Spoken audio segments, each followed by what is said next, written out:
91 years old. For 3 decades, he was one of the most popular stars around, thanks to movies, TV, and radio. Gene was a success in most everything he tried, starring in westerns, singing and writing Christmas classics like Here Comes Santa Claus, and becoming a multi-millionaire businessman. He started with an $8 guitar and ended with a fortune so large it outgrew the very idea of inheritance. Gene Autry wasn't simply a Hollywood cowboy who made good. By the time of his death in 1998, he had built a sprawling empire spanning television, radio, film rights, and professional sports that made him one of America's wealthiest entertainment figures.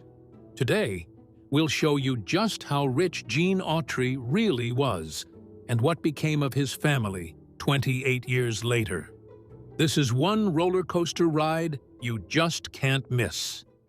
From dust and instability. By the time little Gene Autry was 6, work had already found him. He hauled, lifted, and worked fields in punishing heat, long before most children understood the value of money. As he grew older, the jobs multiplied. By the early 1920s, he was shining shoes, sweeping barbershops, and taking any work that paid, even pennies. The numbers were small, but in that household, even a few cents mattered. It was the difference between eating and going without. Childhood, in the usual sense, never really arrived. Then came his father's legal trouble. Around 1918, Delbert Autry was imprisoned for bootlegging, serving roughly 2 years. That moment changed the structure of the family overnight. Gene, barely a teenager, had to become the family's provider. With his father gone and his mother, Elnora Autry, already struggling with chronic illness, the weight shifted downward. Responsibility dropped all at once. Elnora was often too weak to maintain the household, and the burden of keeping things together fell increasingly on her children, especially Gene. Medical care, back in the day, was limited, expensive, and often ineffective. The family's fragile income stretched thinner. By the time she died in 1932 at age 47, the damage had already been done. The family had spent years balancing on the edge. Autry grew up in a cycle of instability, short bursts of hope followed by collapse. His father would strike a deal, money would briefly appear, and then it would disappear just as quickly. The family would move again, chasing another reset. This repeated failure built a mindset that expected loss and adapted to it.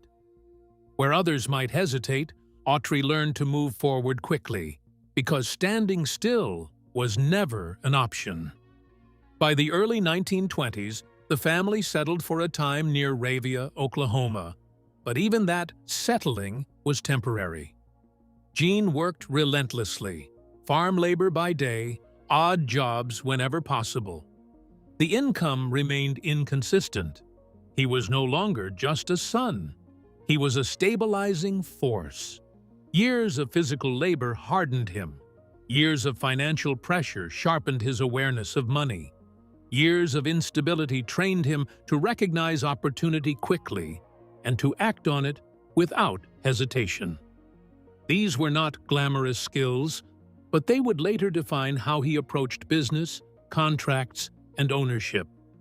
Long before Hollywood, before radio, before records, the foundation was already set. The boy who worked for pennies in Texas heat had learned something more valuable than any early success could teach: how to survive when nothing holds. Then came the moment of truth. The $8 guitar moment and first steps into music. It all started with $8. He saved it all from hard farm labor in the early 1920s. At the time, he was still a teenager working under brutal conditions in rural Texas and Oklahoma. That $8 was survival income carefully set aside over time. He used that money to order a guitar from a Sears Roebuck catalog, one of the few accessible retail pipelines for rural America in that era. Back then, musical instruments were luxury items in farming communities, and buying one meant diverting resources from food, repairs, or family support. Autry began playing wherever opportunity appeared: local cafes, small community events, and informal gatherings across Texas and Oklahoma towns. The performances were not polished stage acts. They were functional entertainment, shaped by necessity and audience demand. The repertoire reflected that environment: hymns learned from church, folk songs passed through rural tradition, and popular tunes circulating through early radio influence. As he moved through these spaces, his music absorbed the cultural overlap of early 20th century rural America. Religious hymns carried emotional weight from his upbringing under his Baptist grandfather.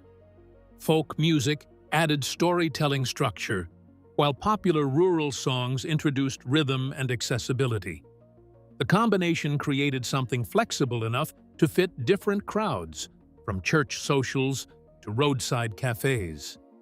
It was here that performance stopped being casual and started becoming functional income. A critical shift came when he took work as a railroad telegrapher with the St. Louis-San Francisco Railway.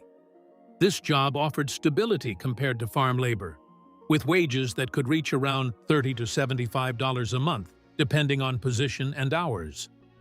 But it also introduced long, silent night shifts, hours of isolation where communication was limited to coded signals and static. It was in this environment that his relationship with music deepened. To stay awake and maintain rhythm through the monotony, he began singing softly during shifts, often improvising melodies between transmissions. Those nights produced one of his defining vocal traits: yodeling. Influenced by early recording artists and rural vocal traditions, he adapted the style into something personal, shaped by echoing depot rooms and empty railway silence. Unlike structured singing, yodeling allowed rapid vocal shifts that cut through noise and distance. In telegraph stations, where silence could stretch for hours, it became something to break the psychological weight of isolation. This period marked the transition from an informal labor musician to an emerging performer. His income still came primarily from railway work, but small entertainment earnings began to appear through local performances. What mattered was not the size of the money, but the direction of movement. For the first time, music was not just a background activity. It was starting to compete with survival jobs as a source of income. Radio breakthrough and national recognition. By the late 1920s, the trajectory of Gene Autry shifted from local performer to national voice through an unlikely gateway: radio. In Tulsa, Oklahoma, stations like KVOO became early testing grounds for his sound, broadcasting him as a regional talent with something distinct. Radio in that era was still forming its identity, and performers who could stand out quickly were given disproportionate attention. Autry's combination of guitar-driven country style and vocal yodeling cut through the noise of standard programming, giving him an early edge in a rapidly expanding medium. What made him immediately recognizable was the deliberate shaping of his identity into something simple and repeatable: the yodeling cowboy. This was a branding decision that aligned perfectly with what early radio audiences wanted. The American West still carried strong cultural weight in entertainment, and the idea of a singing cowboy blended frontier mythology with accessible music. Yodeling itself, with its sharp vocal shifts, acted almost like an audio signature. Listeners could identify him within seconds, even without visual cues, which was crucial in an era where radio was purely auditory storytelling. By 1929, this growing recognition led him into recording studios in New York, a major leap from regional broadcasts to the national recording industry. These sessions placed him in direct contact with the commercial center of American music production. New York, at the time, was where record labels controlled distribution pipelines, and getting into a studio there meant access to nationwide audiences. Although these early recordings did not immediately turn him into a household name, they positioned him within a professional network that could scale his reach far beyond the Midwest and Southwest. The defining breakthrough arrived in 1931 with "That Silver-Haired Daddy of Mine," recorded alongside Jimmy Long. Released during the early years of the Great Depression, the song's emotional tone aligned perfectly with national sentiment. It was not just a musical hit, but the timing was critical. As unemployment surged and financial instability spread across the United States, audiences gravitated toward music that mirrored their emotional reality. The record sold hundreds of thousands of copies in its early run, an extraordinary figure for the era, and established Autry as more than a regional act. The success of that recording accelerated his transition into national radio platforms. One of the most significant was the WLS National Barn Dance in Chicago, one of the most influential country music broadcasts of the time. Unlike local stations, WLS had a massive regional reach across the Midwest, turning performers into nationally recognized names through consistent weekly exposure. Autry's presence on the program placed him alongside some of the most visible country and folk performers in America, embedding him in a growing network of rural broadcast entertainment that was shaping early country music as a defined genre. This period marked a structural shift in his career. Before radio success, his income and recognition were tied to physical locations. Railroad towns, local cafes, small events. The yodeling cowboy was no longer a local curiosity. He had become a recognizable national sound. Hollywood stardom and the singing cowboy empire. When Gene Autry entered Hollywood in the early 1930s, he arrived as a voice looking for a screen. His first appearances were minor, often uncredited roles where studios tested whether a radio performer could translate into motion picture appeal. At the time, Hollywood was still experimenting with sound film, and musical westerns were becoming a new commercial formula. Autry's advantage was immediate. He did not just act in western settings, he performed inside them, merging story and song in a way few actors had attempted. His breakthrough came when Mascot Pictures cast him in early Western-style productions that blended adventure with musical performance. One of the most unusual and defining projects of this era was The Phantom Empire in 1935, a hybrid serial that fused cowboy storytelling with sci-fi elements, including underground civilizations and futuristic technology. It was unconventional, even by the 1930s standards, but it achieved exactly what studios needed: audience attention. Autry was not just a cowboy character. He was a musical presence, moving through genre boundaries that had not yet solidified in Hollywood storytelling. Between 1934 and 1953, Autry's output reached staggering levels. He appeared in roughly 90-plus feature films, many produced in rapid succession under tight studio schedules. Some years saw multiple releases, reflecting the efficiency of B-Western production systems that prioritized volume and audience consistency over individual prestige. These films followed a recognizable structure: moral conflict, frontier justice, bushtuatus, and musical interludes that allowed Autry's songs to function as narrative pauses rather than interruptions. Over time, this formula became the blueprint for the singing cowboy genre. That genre identity was not accidental. Autry's screen persona combined two distinct cultural archetypes: the Western hero and the traveling musician.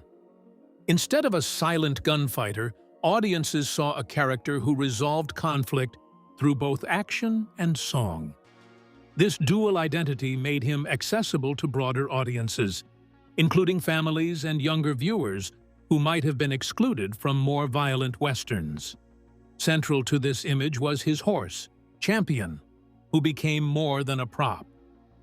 Champion was trained for repeated film work and appeared in numerous productions, eventually becoming part of Autry's brand identity.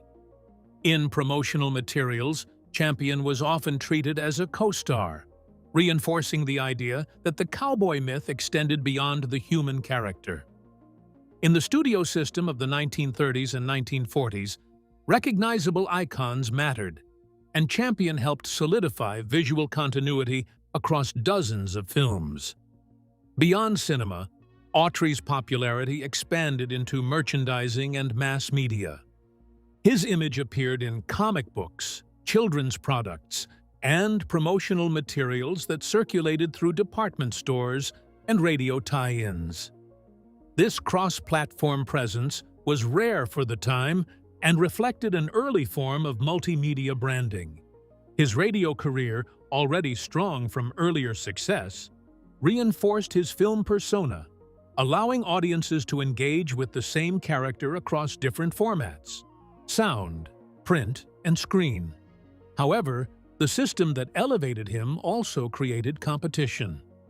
By the late 1930s, Republic Pictures introduced a new Western star in Leonard Sly, later rebranded as Roy Rogers. Rogers was positioned directly within the same singing cowboy framework, eventually inheriting much of Autry's former studio infrastructure when contractual tensions arose. This shift marked a turning point in Western film hierarchy, as Republic increasingly prioritized Rogers as its leading cowboy figure, while Autry began asserting greater independence through radio and other ventures. But then, the real-life story of Gene Autry took a serious turn: war service and battle for creative control. In 1942, at the height of fame and financial momentum, Gene Autry enlisted in the U.S. Army Air Forces during the Second World War, stepping away from an industry where he was earning roughly $600,000 annually from films, radio, and appearances. At a time when most major studios tried to protect their stars from frontline duty, Autry chose active service, shifting from studio sets to military airfields. His assignment placed him in the Air Transport Command, the logistical backbone of Allied operations. Rather than combat piloting in fighter squadrons, he flew transport and supply missions that were equally critical but far less visible. These missions involved moving cargo, personnel, and equipment across vast and often unstable routes, where weather conditions and mechanical risk were constant threats. The work demanded precision navigation and endurance rather than cinematic heroics, and it removed him completely from the public entertainment circuit that had defined his identity. One of the most dangerous elements of his service involved routes over the Himalayas, known among pilots as the Hump. These flights stretched across approximately 500 miles of mountainous terrain between India and China, with peaks reaching around 15,000 feet. Aircraft like the C-109 Liberator tankers, which were converted B-24 bombers, carried fuel and supplies to support Allied forces in the China-Burma-India theater. Weather unpredictability, limited navigation technology, icing conditions, and occasional enemy activity made these missions statistically high risk, with significant aircraft losses recorded across the operation. Beyond logistics, Autry also contributed to morale operations. He performed with United Service Organizations shows across the Pacific Islands, including remote locations such as Guadalcanal and New Guinea. These performances were staged under blackout conditions and wartime restrictions, where entertainment was delivered directly to troops stationed far from home.